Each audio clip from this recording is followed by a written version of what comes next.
I'm Kenny, and this is Vicki. I don't get to say that much because usually we're sharing that on the radio, but I'm Kenny York, and this is Vicki York with Manna Cafe. And doing Manna over the years, we've developed a lot of stories. We've been doing this collectively, 25 years together, Collectively, probably. So we all have a lot of stories, and some of them are kind of around the holidays, and some of them are actually on the holidays, and some of them will make you laugh, and some of them will make you cry. Or both. Or both at the same time. One of those great stories that we refer to at Christmas, and we both remember just about every Christmas, is about 2009. It was the year before we moved Manna to Clarksville. We decided we was using this little church off of M. Pike in Nashville. We was using this church to serve this meal for our homeless community. And I believe it was once a month we would go in and we would use this church kitchen and that type of stuff. Trying to bring that meal inside, and it just wasn't working for us really. But anyway, this one particular Christmas 2009, we decided we was going to fix this big spread, and so we fixed turkey and dressing, and actually brought my mom into town to help do the cooking, and we did all this stuff, and we set set the table up and really fixed it up nice. I think we had like 2 people show up. It was next to nobody showed up, and we were really disheartened by that. So as we were cleaning and stuff, we had all this food. What were we going to do with all this food? And so we decided to go into Tent City, where we've been serving for about a year and a half, and take the meal. Mm-hmm.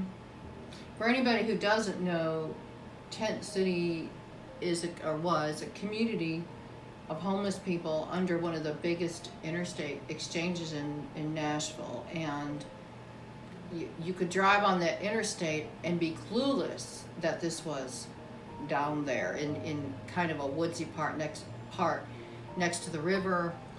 Maybe they would peak out at maybe 150 people. Yeah. Lots and lots of homeless people lived down there. So we decided, why waste the food? Let's go see our friends. And we had been going down there. We had probably, the 2 of us together had probably been into Tent City 100 times. I think is what we figured, about 100 times, but never late at night. And so this night, it was 9:30 when we headed down there with bags full of to-go boxes with turkey and gravy and rolls and all that good stuff. Yeah, we got down there, and by that time we were secure in us being there, that we knew we could go in there fairly safely. So we went in, and it was really cold that night, and misting rain, and there were tents and camps and a lot of busyness in the camp. Well, people going from tent to tent, and as we got there, we kind of multiplied that, if you will, and started handing out food boxes. I remember we went to the first camp we got to. It was the first one you ran into. You went into when you got into the camp was a guy by the name of Cowboy and his wife, and they had built their shack out of pallets and old wood doors. And old wood doors, and I remember joking with Cowboy that night and telling him I couldn't call him homeless anymore because he'd built such a fancy house for a homeless camp that I couldn't call him homeless no more because he had real estate. But anyway, we went and we served him food, and he had a potbelly stove. He even had a porch with a heater on it, like a gazebo type thing he had built. He had even rigged a doorbell. Yeah. So we served food there, and we went on back into the back section, and I've been back in there once or twice before, but this was kind of a new part. It was further back away from the other campers. A lot of new campers there that we didn't really know. I remember going into one.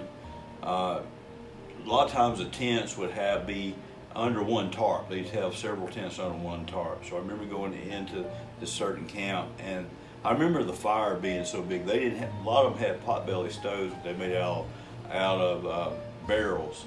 But this one didn't have one. It had a fire right in the center of it, and it was just blazing super high. Remember we used to have a picture of that, the flame shooting up out of this fire. But it, it was a lot of fun. There was stockings hanging on tents. People were sharing.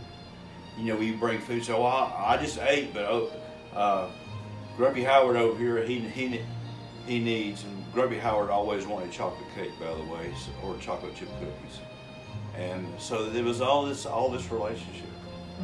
They would even tell stories. I mean, because we had formed friendships with a lot of these folks, and they would share bits of gossip, like who broke up with who, or who was going home, stuff like that. I think what really got to me about that night is there is really nothing like spending a holiday with people who are normally forgotten. And I think we had already spent at least one holiday with the disadvantaged, with the outcasts of society, and we would again, but there was something about this night that just kind of wrecked me. And I remember, because it was a long way back there, to especially to walk into those back campsites. Like, you think, well, in Nashville, how far could you go? But this was such a big area of brush and woods that just wasn't used, that I think we figured we had to walk about 150 yards just to get to some of those camps. And as we were coming back out, I just kind of ended up almost by myself for a minute and just looked up, and I could look up and I could see a couple of billboards, had the Harrah's or something, and Miller Lite. I remember that these two billboards way up over my head, and the cars were going overhead, and it was so cold, and I remember it was like thunk, thunk, thunk, the cars and the trucks going overhead. And I remember thinking, I drive that all the time. There's almost like there's this real world up there, and then there's this world right here. And they're so different, and I'm part of both of them, but there's no place I'd rather be than right here, freezing right now. It was just almost a sacred place and a sacred time. I think for me, what sticks out is that the community, that